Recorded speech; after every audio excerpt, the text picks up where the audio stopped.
최근 AI가 엄청난 속도로 발전을 하고 있습니다. 여러분은 AI를 좀 사용해 보셨나요?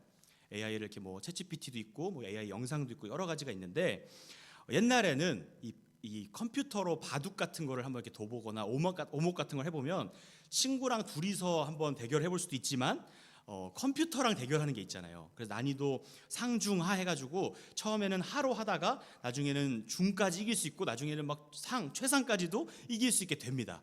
그런데 이제는 이 AI가 너무 발전을 해가지고 이 컴퓨터랑의 대결에서 사람이 이길 수 없는 시대가 되어버렸습니다. 벌써 10년이 됐는데요, 이세돌 바둑 구단이 이 AI 알파고와 바둑을 대결한 적이 있죠.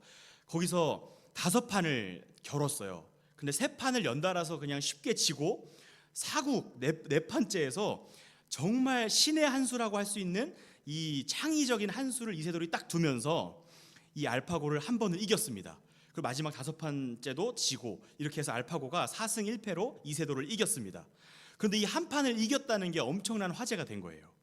그런데 얼마 전 10년이 지난 이 바로 몇 주 전이었던 것 같아요. 같은 장소에서 같은 AI지만 10년 동안 발전한 AI와 재대결을 했는데 그 결과는 어땠냐? 61수 61개의 바둑알을 두는 그 10분 만에 이세돌이 바로 패배를 선언하고 엄청난 거대한 벽을 느꼈다고 말하면서 이제 AI와의 대결을 앞으로 하지 않겠다는 식의 그런 이야기를 했습니다. AI의 발전은 이제 상상을 초월하는 경지에 이르렀습니다. 10년 전만 해도 조금 대결을 해볼 만했고 다 지지만 그래도 어떻게 해보면 한 번은 이길 수 있는 정도였는데, 이제는 세계 최고의 바둑 기사도 AI를 이길 수 없고 세계 최고의 경지에 이른 사람도 이제 AI를 이길 수 없는 시대가 되었습니다. 그래서 요즘에는 유튜브 쇼츠나 릴스 같은 거를 이렇게 보면 웬 사자가 막 사람을 공격하는 영상들이 막 나오는 거예요. 그리고 무슨 막 홍수가 막 나는데 사람들이 막 떠내려가는 그런 장면들이 막 나오고, 말도 안 되는 자연재해 장면들, 이런 게 막 리얼하게 나오는 거죠.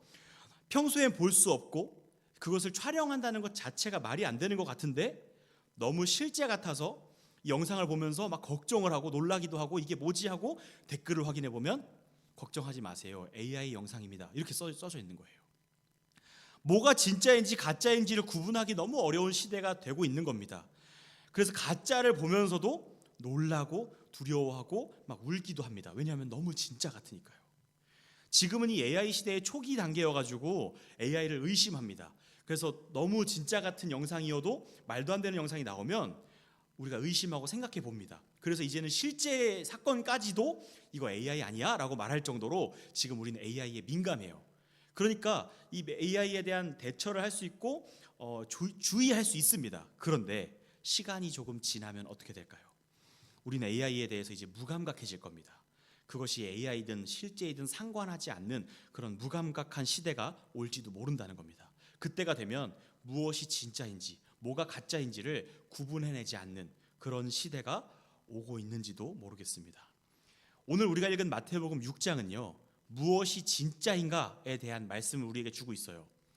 하늘과 땅, 이 두 가지를 대조하며 땅의 것이 진짜인 것처럼 보이지만 땅의 것은 진짜가 아니라 하늘의 것이 진짜라고 말씀해주고 있는 거예요. 그 세 가지를 얘기하는데, 구제하는 것, 남을 돕는 것도 하나님이 보시도록 하는 구제가 있고, 이 땅에서 사람들에게 보이는 구제가 있다고 말씀합니다. 근데 이 사람에게 보이기 위한 것은 가짜이고 하나님에게 보이려는 것이 진짜라고 말씀하는 것이죠. 보물도, 우리의 돈과 재물과 우리가 가지고 있는 이 보물들, 소중한 것들도 땅에 쌓아두면 사라지고 하늘에 쌓아두어야 영원히 보관된다고 말씀하세요. 이처럼 기도도 하늘의 기도가 있고 땅의 기도가 있다고 말씀하는 겁니다.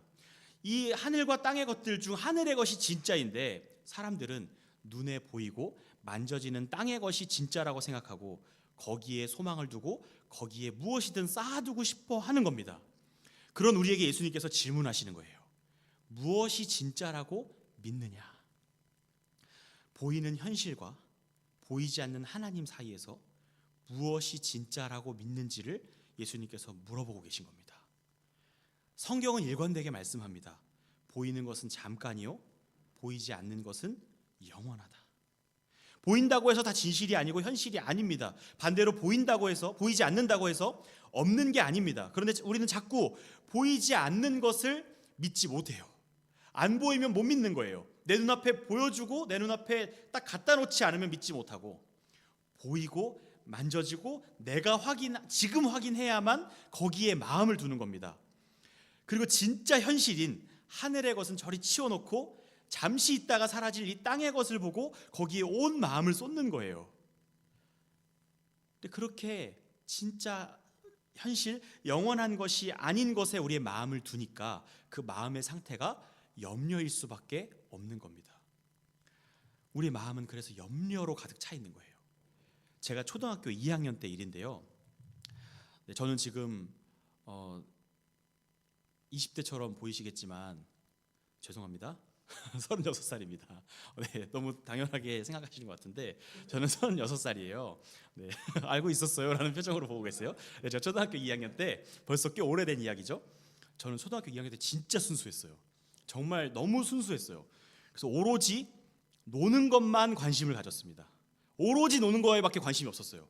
학교를 갈 때도 가방에 뭐가 들어있는지 몰라요. 그냥 놀러 가는 거예요. 그래서 수업 시간이 되면 급식 시간 기다리듯이 항상 이 의자에서 엉덩이가 반쯤 빠져 있었습니다. 그래서 끝나면 뭐 하고 놀지? 딱 종치면 나가서 뛰어노는 거예요. 쉬는 시간 10분밖에 안 되는데 신나게 놀다가 맨날 복도에서 뛰다가 혼나고, 운동장에 나가서 뛰다가 혼나고, 늦게 들어와서 혼나고, 그리고 또 그 다음 수업 시간이 끝나면 또 나가서 놀고, 그냥 열심히 놀았어요. 그럼 학교가 끝나면 어떠냐? 집이 학교 바로 앞이었거든요. 딱 학교에서 집이 보여요. 저희 교실이 또 모든 교실이 운동장 쪽에 있었는데 저희 반만 여기 있었어요. 그래서 여기서 저희 집이 보여요. 그 정도로 가까웠는데 끝나면 집에 가자마자 신발을 안 벗고 가방을 그 집에다 슬라이딩으로 던져놓은 다음에 바로 나가요. 그러면 일찍 끝나는 날은 1시, 늦게 끝나는 날은 2, 3시 됐을 거란 말이에요. 초등학교 2학년이니까 1시 정도에 끝났어요. 일찍. 그러면 집에 가서 가방 던져놓고 그때부터 노는 거예요. 언제까지 노냐? 엄마는 분명히 저녁 먹기 전에 들어와라. 그러면 보통 늦어도 6시예요. 근데 저는 8시, 9시까지 놀았습니다. 그러고 나서 집에 가면 항상 부모님께, 엄마에게 매질을 당하는 것이 저의 일상이었어요. 근데 아무리 때려도 아무리 혼내도 고쳐지지 않는 이 놀부 본성이 있었던 거죠. 근데 그러던 어느 날 이 학교의 친구가 저의 놀부 본성을 자극했습니다. 저는 순수했지만 이 친구는 하나님이 창조하신 것들 중 가장 간교한 친구였어요. 어느 날 느닷없이 동네에 있던 어떤 아파트 이 단지를 보면 지하 주차장 말고 아파트 밑에 1층 밑에 창문 있는 거 이렇게 보이시잖아요. 그 창문 밑에 자기가 무슨 코스를 만들어 놨대요.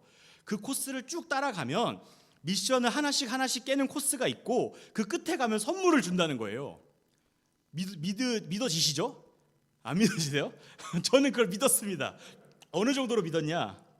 얼마나 실제적으로 상상을 했는지 제가 지금도 그 상상했던 그림이 색깔, 과정, 제가 뭐 어떻게 하고 있는지 그 끝에 선물의 모양까지 다 생생해요. 존재하지도 않는 그걸 얼마나 생생하게 상상했는지. 그 친구가 저한테 내가 그 코스를 준비해놨으니까 가서 한번 그 미션을 다 깨고 선물을 받아 저한테 얘기한 거예요. 그 친구 왜 그랬는지 모르겠어요 진짜. 그래서 저는 그것을 상상하고 너무 설레고 흥분돼가지고 그날 끝나고 그걸 찾아가 봐야겠다는 생각을 했습니다. 혼자 가면 심심하니까 파티원을 모집하기로 한 거예요. 근데 모집이 되겠습니까? 이걸 믿겠어요 애들이? 애들은 나 학원 가야 돼 하고 다 가버렸습니다. 그래서 저는 저 혼자라도 나서야겠다고 생각을 하고 그날은 가방을 집어던지지 않고 경건하게 신발을 벗고 집으로 들어갔습니다. 그리고 가방을 다 비우고 거기에 손전등 하나와 여분의 건전지를 많이 넣고 그 가방에 손전등과 건전지만 넣은 채 덜렁덜렁 큰 가방을 메고 그곳을 찾아 떠났어요. 그 친구의 진술은 구체적이었어요. 어떤 아파트 단지에 그 중에 아파트들에 있으니까 거기서 찾아봐라. 그래서 거기로 갔습니다. 걸어서 한 20분 걸리는 곳이었어요. 그래서 걸어가서 그 아파트를 샅샅이 뒤지기 시작했습니다. 아무리 찾아도 안 나오는 거예요. 제가 몇 시간 동안 찾았냐면 한 5, 6시간 찾은 것 같아요. 그날 저는 피아노 학원이 있었습니다. 하지만 가지 않았습니다. 저는 그곳이 있다고 믿었거든요. 열심히 찾았고 결국 찾지 못했습니다. 그리고 돌아와서 그날은 비교적 일찍 돌아왔어요. 5, 6시간만 있다 왔으니까. 그러나 또 혼났습니다. 왜냐하면 피아노 학원을 가지 않았기 때문입니다. 그렇게 다음날 학교에 가서 그 친구를 불러서 야 어제 아무리 찾아도 없던데? 라고 했더니 그 친구가 하는 말 그걸 믿냐? 이러는 거예요. 그날부터 저는 사람을 믿지 못하게 되었어요. 여자애였는데 그 친구도 36살이 되었겠네요. 어딘가에서 혹시라도 정말 만에 하나 이 설교를 보고 계시다면 회개하시기 바랍니다. 그날 저는 하루 종일 존재하지도 않는 그곳을 찾아 헤맸습니다. 그때 제 마음이 어땠는지 아세요? 분명히 있어야 하는데 없는 그 당혹감, 여전히 그것을 찾을 수 있다는 확신을 가지고 있지만 찾아지지 않는 허망함, 초조함이 그 처음에 한두 시간은 괜찮았는데 나중에 몇 시간 동안은 힘들더라고요. 그 마음이 저를 막 지배하기 시작했어요. 얼른 내려놓고 집에 갔어야 되는데, 현실로 돌아왔어야 되는데, 저는 그게 확실하다고 믿었으니까 당혹감과 허망함과 초조함으로 가득 찬 채 그걸 붙잡고 있었던 거예요. 그러나 절대 그건 찾을 수가 없죠. 왜냐하면 그건 가짜니까요. 그런데 그때 그 초등학교 2학년 때 제가 가졌던 그 마음이 우리가 세상에 소망을 둘 때 찾아오는 그 마음입니다. 그것을 성경은 염려라고 하는 거예요. 염려는요, 그냥 미래의 일을 걱정하는 정도의 이야기가 아닙니다. 성경에서 말하는 염려는 그것을 통해 뭔가를 절대로 얻을 수 없는데 거기에서 뭔가를 얻을 수 있다고 생각할 때 찾아오는 마음이라고 말씀하는 거예요. 마태복음 6장 31절, 우리가 오늘 읽은 본문에 보니까 그러므로 염려하여 이르기를 무엇을 먹을까, 무엇을 마실까, 무엇을 입을까 하지 말라 말씀하십니다. 이 말씀은요, 야 너네 힘든 거 아는데 그거 하지 마라고 금지 명령을 하는 느낌이기보다는 마치 초등학교 2학년 어린아이가 있지도 않은 환상의 세계를 찾아서 여행을 하는 그 아이에게 그거 없으니까 더 이상 찾지 마라고 말해주는 것과 비슷한 거예요. 없는 거를 찾아 헤매는데 초등학교 2학년 학생은 그냥 하루 정도 그렇게 재미있게 모험해볼 수 있는 거예요. 없어도 괜찮잖아요. 근데 우리의 인생은 먹을 것, 입을 것, 마실 것이 정말로 세상으로부터 나오지 않는데 거기에 목을 메고 거기에 목숨을 걸고 찾고 있는 우리들을 향해 거기서는 그런 게 안 나오니까 거기서 찾지 마 이렇게 말씀해 주시는 겁니다. 그러니까 염려하지 말라는 것은 거기서 그게 나오지 않는다는 것을 말씀해 주시는 거예요.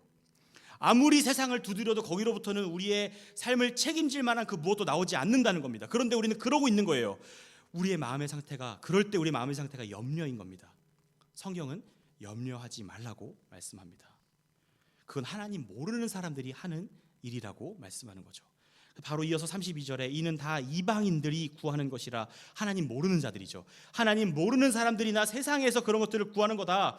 너희 하늘 아버지께서 이 모든 것이 너희에게 있어야 할 줄을 아시느니라. 우리 하나님이 우리의 아버지이시다. 그리고 그분이 아신다 얘기하는 거예요. 그럼 우리는 염려 대신 뭘 해야 되는가? 기도하라는 거예요. 그럼 기도가 뭐냐? 기도는 이것입니다. 33절에 그런즉 너희는 먼저 그의 나라와 그의 의를 구하라. 그리하면 이 모든 것을 너희에게 더하시리라. 아멘. 기도는 먼저 그의 나라와 그의 의를 구하는 거라고 말씀하고 있어요. 거기에는 뒤따르는 결과가 있죠. 너무 달콤한 결과입니다. 그리하면 이 모든 것을 너희에게 더하시겠대요. 그래서 이 말씀을 우리는 모든 것을 얻기 위한 수단으로 그의 나라와 그의 의를 구하는 것이라고 오해하기도 하지만 이미 많은 성도들이, 이미 한국교회 많은 분들이 이 오해를 풀었습니다. 모든 것을 얻기 위해서 기도하면 된다는 뜻이 아니라는 걸 대부분 알고 있습니다. 돈을 내면 커피를 드립니다 와 같은 인과관계가 아니라는 걸 알아요. 그런데 우리는 자꾸 모든 것에 초점을 둡니다. 모든 것을 얻고 싶은 거예요. 그래, 내가 그럼 이 세상의 모든 것을 얻기 위해서 하나님을 섬기면 이 세상의 모든 것도 주시는구나. 그러면서 하나님을 열심히 섬겨요. 그러면서 은근히 세상의 복을 주시기를 기대하고 있는 겁니다. 분명히 열심히 섬기면 주신다고 했는데 라고 말씀하는 거죠. 생각하는 거죠. 그런데 여기서 먼저라는 단어는요, 이 헬라어로 프로톤이라는 단어인데 이 말은 이거 하면 이게 당연히 나온다는 인과관계가 아니에요. 이 먼저라는 단어는 우선순위와 가치의 순서를 말하는 겁니다. 그러니까 기도하면 세상 모든 것을 주신다는 식으로 세상 모든 것에 중점을 두고 기도를 발판 삼아서 이 기도라는 것을 입력하면 세상의 모든 것이 나에게 따라온다는 식이 아니라 기도가 바뀔 수 없는 앞자리에 위치해 있고 이 앞자리는 어떤 일이 있어도 바뀌지 않는다는 의미입니다. 예를 들어서 말씀드리면 두 채의 집이 있다고 한번 생각해 봅시다. 한 채는 궁궐 같은 집이에요. 한 채는 바퀴벌레가 드글드글한 집입니다. 어떤 집에 살고 싶으세요? 궁궐에 살고 싶으시죠? 저도요. 저는 이제 이 교회를 개척하고 나서 이제 이사를 하기로 했어요. 도림동에 지금 제가 성수동에 살다가 2년 전에 이사를 인천으로 처음 왔는데 성수동에서는 같은 가격에 정말 좁은 집에, 정말 거기는 집이 좁아서 너무 좋아요. 왜냐하면 앉은 자리에서 모든 게 다 손에 닿아요. 너무 좋습니다. 그런데 인천으로 같은 값에 오니까 집이 2배가 되는 거예요. 와, 그렇게 크지도 않은데 지금 저한테는 너무 큰 궁궐 같은 거죠. 처음에 와, 이런 궁궐이 다 있나 싶을 정도였어요, 저한테는. 그래서 지금 저희 집에 와 보시면 뭐 그렇게 크지도 않아요. 그런데 저한테 너무 크게 느껴지니까 방에서 저 방으로, 이 방에서 저 방으로 막 화장실 가고 물 마시러 가고 이게 너무 먼 거예요. 활동량이 막 2배, 3배 늘어나는 거죠. 앉아서 다 되던 집이 이제는 걸어 다녀야 되는 집이 된 거죠. 그러나 이제 개척을 하고 이 간석동으로 다시 이사를 오기로 했어요. 그래서 이제 일주일 남았나요? 일주일 후에 이사를 합니다. 근데 그 집은 좁아요. 46년 된 아주 오래된 아파트예요. 바퀴벌레도 나올 것 같아요. 갔더니 바퀴벌레 나오는 집에는 짭조름한 그런 냄새가 난대요. 근데 그 집에 한번 보러 갔을 때 그 냄새가 났어요. 그래서 지금 벌써 걱정하고 있어요. 하지만 이제 감사함으로 살 건데, 궁궐 같은 집, 바퀴벌레가 나오는 집, 그럼 우린 당연히 궁궐 같은 집에 살고 싶죠. 그러면 이렇게 생각해 봅시다. 매일매일 아침에 일어날 때마다 궁궐 같은 집과 바퀴벌레 나오는 집을 선택하면 그날 그 집에 살 수 있는 거예요. 근데 만약에 내가 궁궐 같은 집 맨날 선택하다가 오늘은 바퀴벌레 나오는 집 선택하면 그 집으로 바뀌는 거예요. 그러면 바퀴벌레 나오는 집을 선택할 사람이 한 명이라도 있을까요? 한번 괜히 살아보고 싶다고 선택했다가 후회하게 되겠죠. 우리는 매일매일 궁궐 같은 집에 살고 싶을 거예요. 그럼 매일매일 궁궐을 선택할 겁니다. 이게 기도입니다. 그의 나라와 그의 의를 먼저 구하라 하는 것은 세상의 모든 것과 그의 나라와 그의 의가 2가지가 있을 때, 이 2가지 중에 하나를 선택하라는 그 선택지 앞에 놓였을 때 단 한 번도 세상의 것에 이 하나님의 나라의 것이 빼앗기지 않는 우선순위를 가진다는 의미가 이 먼저라는 의미입니다. 몇 번을 대결해도 바뀔 수 없는 거라는 거예요. 그런 의미에서의 먼저입니다. 그래서 이 말씀을 좀 바꿔서 말하면, 이 세상의 모든 것은 신경 쓰지도 마라, 거기에는 가치도 두지 마라, 그의 나라와 그의 의를 추구하는 데만 몰두하고 거기에 모든 마음을 쏟아라, 이런 말씀인 겁니다. 그래서 먼저라는 단어는 그의 나라는 이렇게 키우고 모든 것을 더하신다는 말씀은 지우는 역할을 하는 거예요. 그러면 그의 나라와 그의 의는 어떤 의미인가? 그의 나라를 구한다는 것은 천국 가게 해주세요 라고 기도하는 게 아닙니다. 천국은 분명히 장소입니다. 하지만 여기서의 그의 나라는 장소의 개념보다는 하나님의 통치를 의미합니다.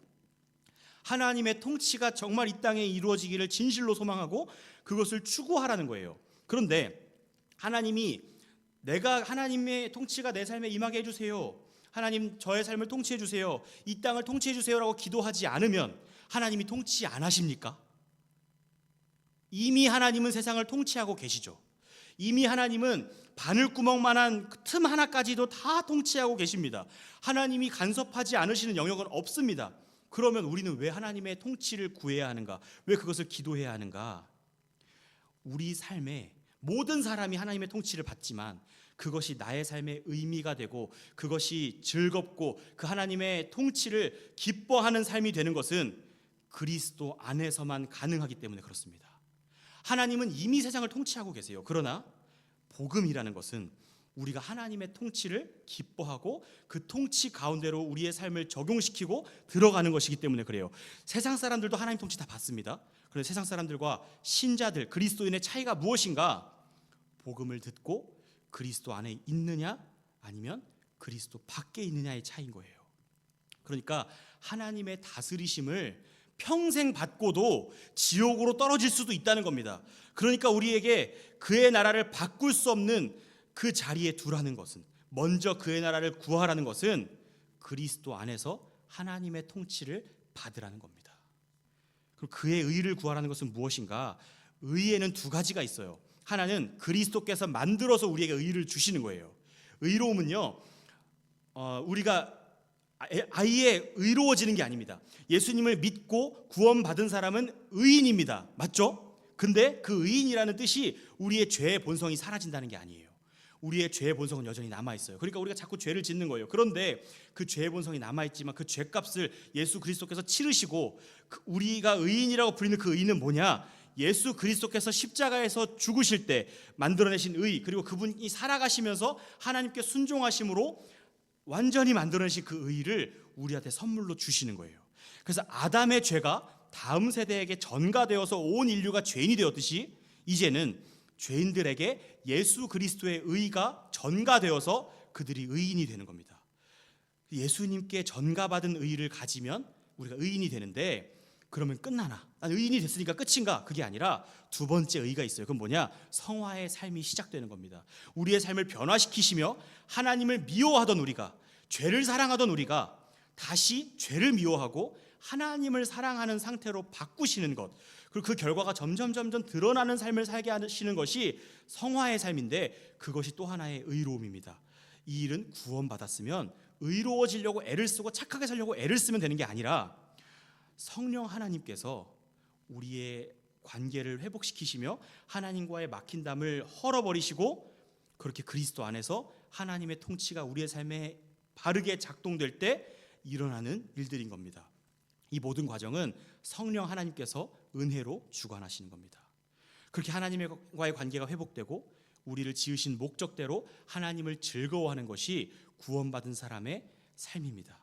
그래서 진정한 기도는요, 그리스도인만 할 수 있어요. 기도는 그리스도 안에서 하나님을 즐거워하는 것이기 때문입니다. 세상의 것을 얻기 위해서 막 방법을 막 찾아요. 사람들은 어떻게 하면 세상의 것을 얻을 수 있을까, 어떻게 하면 이 위기에서 벗어날 수 있을까를 찾다가 성경 말씀에 먼저 그의 나라와 그의 의를 구하면 모든 것을 더하시겠다 하는 말씀을 보고 이렇게 하면 세상의 것을 얻을 수 있구나 하면서 그의 나라와 그의 의를 구하는 그런 기도가 아니라, 기도는 하나님을 수단으로 삼지 않고 하나님께 기도로 나아가는 것 자체를 즐거워하는 것이 기도입니다. 예배 전부터 계속 지금 이 공간에 달달한 냄새가 나요. 근데 어디서 나나 했더니 여기서 나는 거였어요. 우리 여기 목사님 부부시거든요. 우리 목사님 부부는 이제 너무 만날 때마다 달달한 냄새가 납니다. 둘이 이제 이렇게 서로 사랑하는 그 마음 때문에 그런 냄새가 나는데, 제가 정 목사님께 질문을 하나 드리겠습니다. 목사님은 사모님을 사랑하시죠? 무슨 뭐 주례하는 것 같아요 갑자기. 근데 사랑하시는데 사랑하시는 이유가 이렇게 사랑하면 용돈을 주셔서 그런 거잖아요, 그죠? 아니죠. 그 사모님한테 따뜻한 말을 하시는 그 이유가 따뜻한 말을 하면 맛있는 음식을 해주시니까 그런 거죠? 그것도 아닌가요? 절대 아니죠. 절대 아닙니다. 그냥 너무 좋잖아요. 그러니까 자꾸 지나가면 단내가 나고 어디서 꿀 떨어지는 소리가 들리고 막 이러는 거예요. 너무 좋습니다. 사모님 아니라고 이렇게 하시는데 제가 볼 때 그렇게 느껴져요. 지금 이 꿀이 막 떨어집니다. 저는 물론 아내에게 혼날까 봐 잘하려고 하는 경우가 있습니다. 없지 않아요. 그런 경우가 많이 있어요. 하지만 기본적으로 뭔가를 얻어내려고 사랑하지 않습니다. 그냥 좋아요.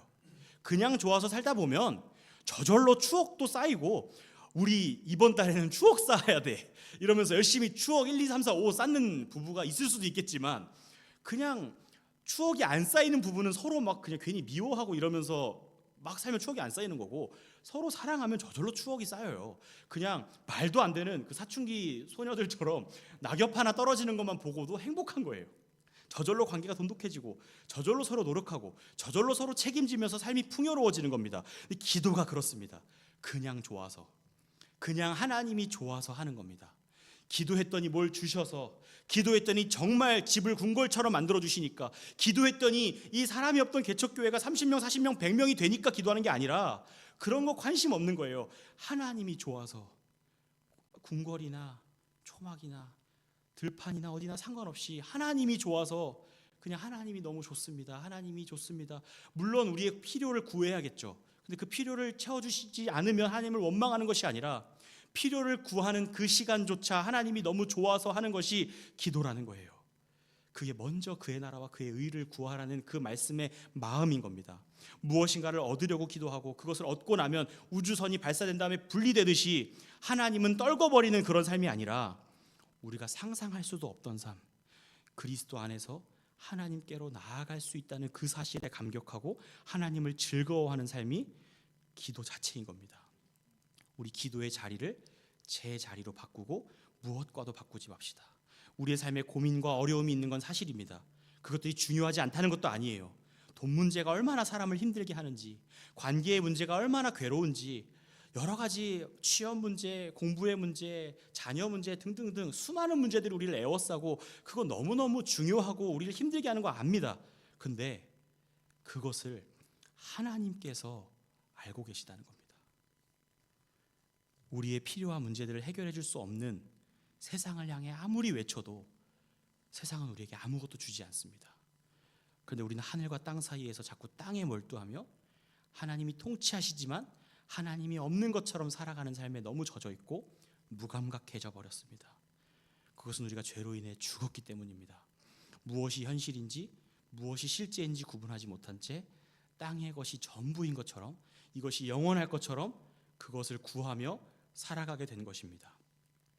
하나님께서 이 땅을 통치하시는 것은 모두에게 동일합니다. 하지만 그 통치가 우리에게 즐거움이 되고 구원이 되고 의미가 있게 되는 삶은 그리스도를 통해서만 가능합니다. 그리스도 안에 있으면 하나님께로 나아갈 수 있게 됩니다. 이것이 기도입니다. 예수 그리스도의 놀라운 구원의 역사로 다시 하나님을 즐거워하도록 우리를 바꿔주셨습니다.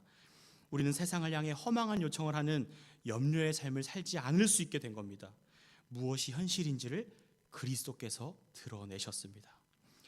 하나님의 아들을 이 땅에 보내셔서 우리의 죄를 해결하시고 성령을 통해 우리에게 믿음을 주셔서 기도의 제자리를 찾아주신 하나님을 찬양하는 우리 모두가 되기를 예수님의 이름으로 축원합니다.